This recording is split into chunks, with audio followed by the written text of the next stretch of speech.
एक नगर में एक बहुत अमीर लालची सेठ रहता था। नाम था धनराज। उसकी हवेली दूर दूर तक मशहूर थी। बड़े बड़े बर्तन सोने के बने थे। दीवारों पर कीमती पेंटिंग्स लटकी थी। हर कोने में दौलत की चमक दिखाई देती थी। मगर सेठ का दिल उस सोने से भी ज्यादा कठोर था। वह कभी किसी की मदद नहीं करता था। सेठ धनराज के पास एक सुंदर बोलने वाला तोता खरीदा। तोता बहुत चालाक और बुद्धिमान था। जब सेठ ने उससे पूछा, क्या तुम बोलते हो? तोता मुस्कुरा कर बोला, राम राम सेठ जी। सेठ हंस पड़ा, वाह, ऐसा तोता किसी के पास नहीं। वह तोते को सुनहरी पिंजरे में रखता, रोज उसे अनार के दाने खिलाता और मेहमानों के सामने उसकी तारीफ करता। लेकिन तोता अंदर ही अंदर बहुत उदास रहता था। हर रात वह आसमान की ओर देखता और सोचता, काश मैं भी आजाद उड़ पाता। उसे हवेली की दीवारें किसी जेल जैसी लगती थी। रात को जब सब सो जाते तो वह खिड़की के पार झांक कर तारों को देखता और मन ही मन उड़ने का सपना देखता।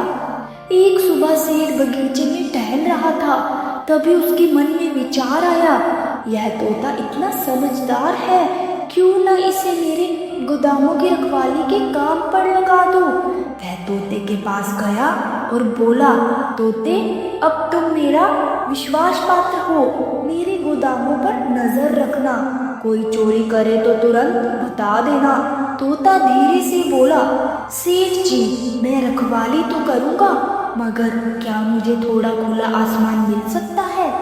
सेठ ने कुछ सोचकर कहा, ठीक है, लेकिन भागना मत। और उसने पिंजरे का दरवाजा खोल दिया। तोते ने पहली बार आजादी की हवा महसूस की। उसने अपने पंख फैलाए और आसमान में उड़ गया। ऊपर नीले आकाश में उड़ते हुए उसने महसूस किया जैसे जीवन लौट आया हो।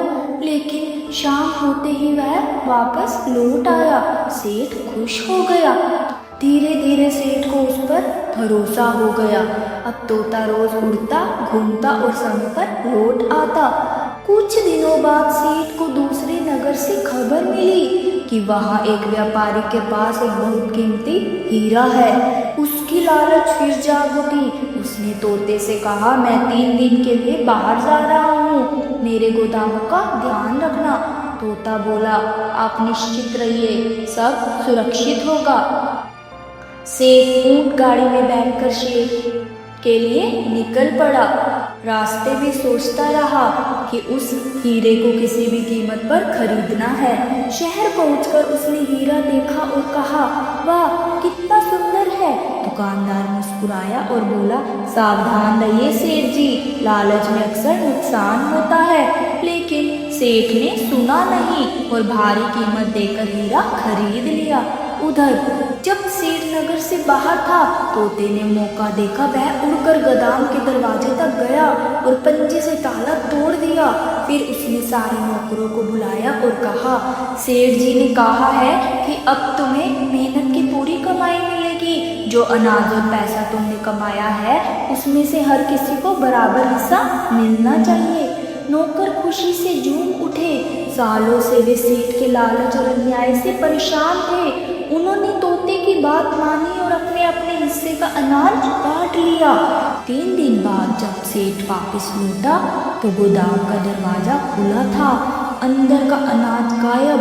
वह चिल्लाया, यह सब किसने किया? तभी ऊपर पेड़ से आवाज आई, मैंने किया।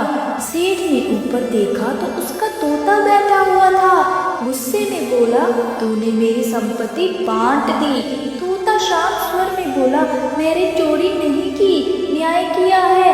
तुम्हारे मजदूर सालों से भूखे थे, उनके बच्चों को खाना नहीं मिलता था और तुम सोने की थाली में खाते थे। आज मैंने फिर बराबरी की है। सेठ क्रोध से कांप उठा। तूने मुझे धोखा दिया। तोता हंस पड़ा। सेठ जी, आपने ही कहा था कि गोदामों का ध्यान रखूं मैं। अब सबका ध्यान रखा गया है। इतना कहकर तोता अपने पंख फैलाता है और आसमान की ओर उड़ जाता है। तो यह कहानी हमें सिखाती है कि लालच हमेशा विनाश का कारण बनता है। जो दूसरों का हक मारता है वह कभी सुख नहीं पा सकता। समझदारी और न्याय से ही जीवन में सच्ची सफलता मिलती है।